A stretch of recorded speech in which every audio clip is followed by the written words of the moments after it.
Hi everyone, my name is Cassandra Huck. I'm a senior this year graduating in May. My major is agricultural and environmental sciences communication, and then along with that, I have an emphasis in strategic communications. So a little about myself, I have two younger sisters, and the left picture in the top over there, the one on the left is Shelby, and then the one in the middle is Cammie.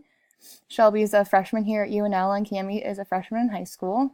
I have two dogs. In the right picture over there, the black one is Abby, and then the collie is Mara. Mara I just got in August, so she's my little baby. I grew up on a farm in Scottsbluff, Nebraska, which is super western Nebraska, about 20 minutes from the Wyoming border.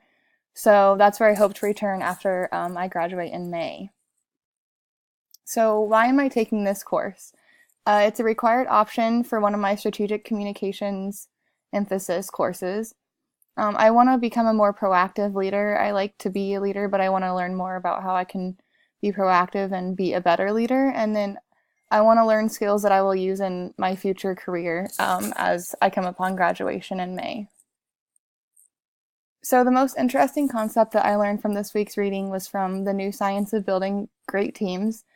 I like this paragraph that was in there. It says, the data also established another surprising fact. Individual reasoning and talent contribute far less to team success than one might expect.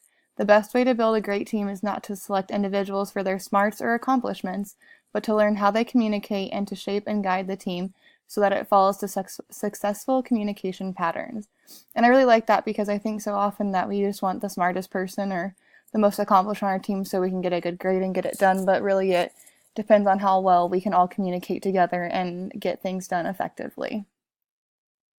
So my future career goal, I want to be in agriculture. Obviously, that's my major, so that's my goal. I interned at Farm Credit Services of America this past summer as crop insurance, and I really enjoyed that, so I'd like to return there if I can. And I know that these leadership skills will come in hand to be proactive and self-motivated as I continue on and try to find my future path. And then one last interesting fact about myself was that I recently got engaged over winter break, so that's really exciting. So yeah, I'm really excited for this course this semester, and I can't wait to work with my group and learn new things.